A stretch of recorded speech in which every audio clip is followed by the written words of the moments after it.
Welcome back to One Piece Anime Review. This is episode 31, and this one I'm just reviewing just the recent anime episode of One Piece, episode 818. It is called, I just had it too, it is The Undaunted Soul, Brook versus Big Mom. Yeah, and this takes up pretty much most of the episode. It's the big fight people have been waiting for the past couple episodes for. The fight between Brook and Big Mom. Oh, let's also point out, though, that this episode is adapted from chapter 851, pages 8 through 17. Yep, that's really all they adapt for this episode. Yeah, that's a bit of a surprise, but okay, fine. So, we also see Sanji, very briefly, watching his future wife and his sister basically talking.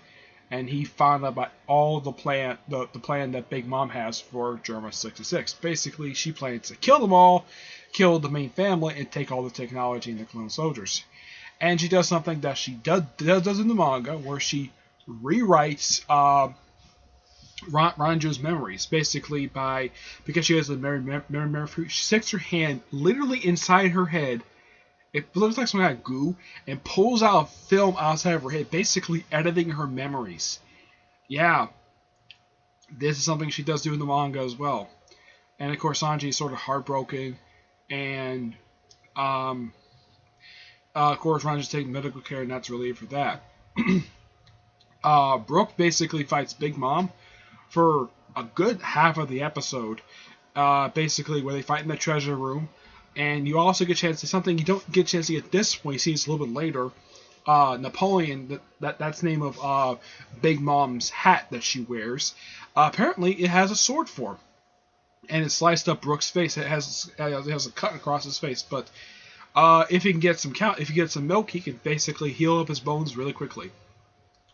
And there's a fire starts in the treasure room, and yeah, just a really big fight. Of course, Brook basically does the Soul King thing, which he tries to do on the homies, but apparently for Zeus, I don't remember the name of the flame guy and of course Napoleon, apparently it doesn't work for them for some reason. Maybe because they're not weak, like the chess soldiers were. Yeah, that's just my theory.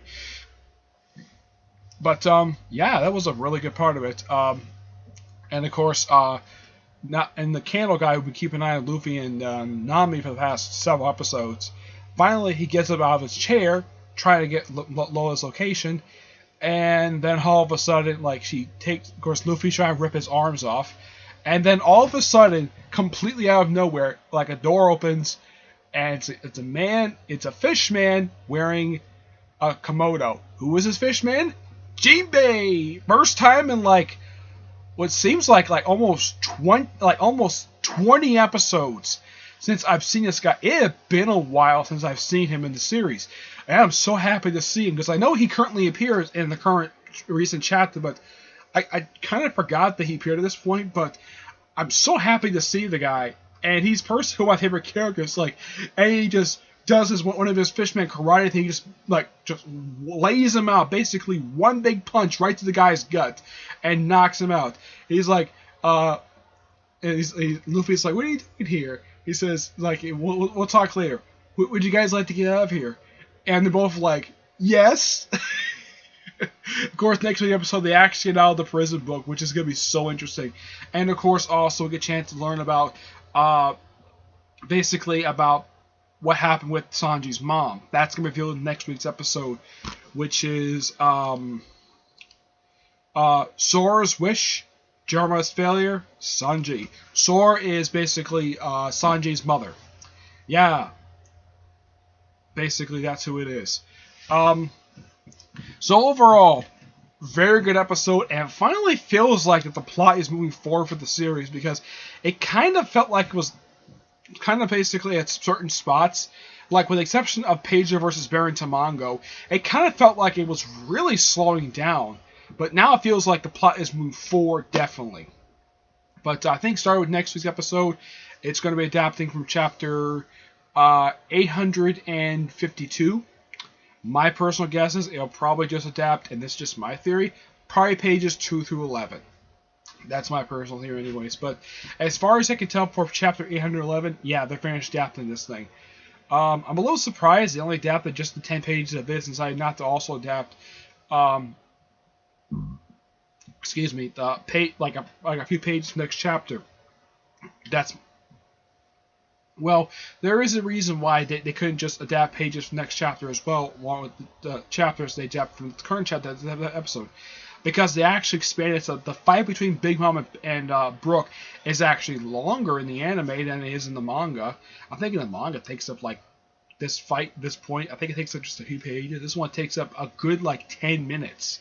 Yeah, a good half of this episode is definitely like this. And mainly put, with the exception of one small change, simply put, it's not really much different. With the exception of expanding stuff, there's no major change from manga to screen, which, not bad. I'm sure Oda's probably proud of it. Yep. But I'm definitely looking forward to next week, basically, where Luffy is finally out of that prison book. After he has been in that prison book for, let's see, how long has it been? It has been, let's see.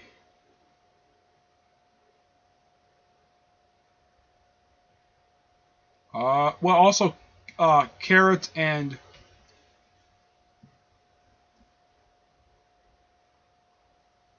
so basically, as this episode, basically Luffy and Nami basically been in that prison book for 8 episodes now, and finally got. Almost forgot. I can't forget to talk about Chopper and Carrot. Basically, they finally figure out how to get to the castle, and apparently, Brawley doesn't know which mirror it is. She says, "Ask the mirrors." Okay, and it turns out all the mirrors can talk. And they actually do remember seeing Sanjay, but they don't know what Brook, Pedro, Nami, and Luffy look like. And apparently Carrot's also apparently a good, she's good at drawing stuff. So this may be implying she's an artist. Who knows? I do know that in the recent chapters she simply put when Super Saiyan 3.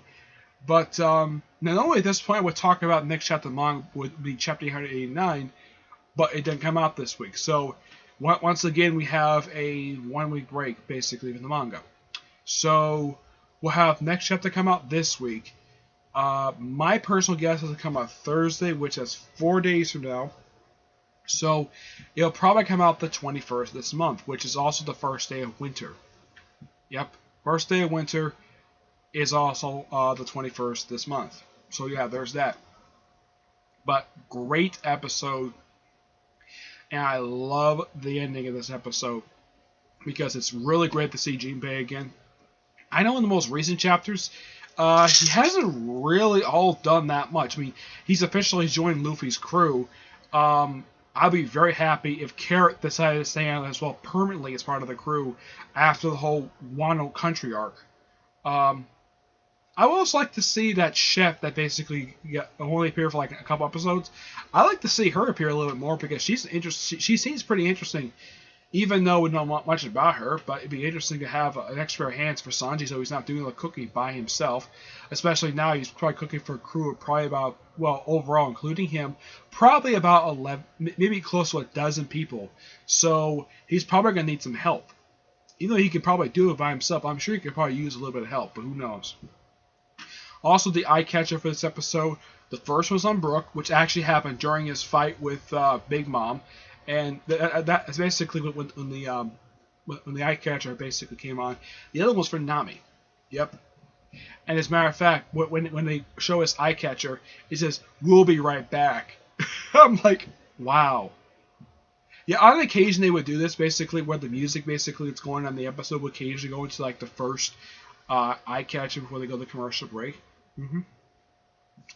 That's simply put the way it is when it comes to on occasion I do it, but they don't do that every single episode. They do this on occasion. I think they did it for this particular season several times, but excuse me, it doesn't happen that much. But this is actually the first eye catcher, probably in several episodes, where Sanji is not one of the eye catcher thing because, yeah, for a good while now, Sanji has been part of the eye catcher thing. That's been seen like halfway through the episode. And finally we get a break from that to show somebody else besides Sanji keep popping up like every single time. Either he's the first part of the eye catcher or he's the second one. That's basically the way it's been for a good while now. yeah, that's just basically the way it is when it comes to the show itself. But yeah. Oh, and those who wondering what Brook's wanted poster is, it's his Soul King concept poster. That's what they use as his wanted poster now. Because apparently they don't bother to actually take a picture of the actual guy. They just use his Soul King thing. Yep.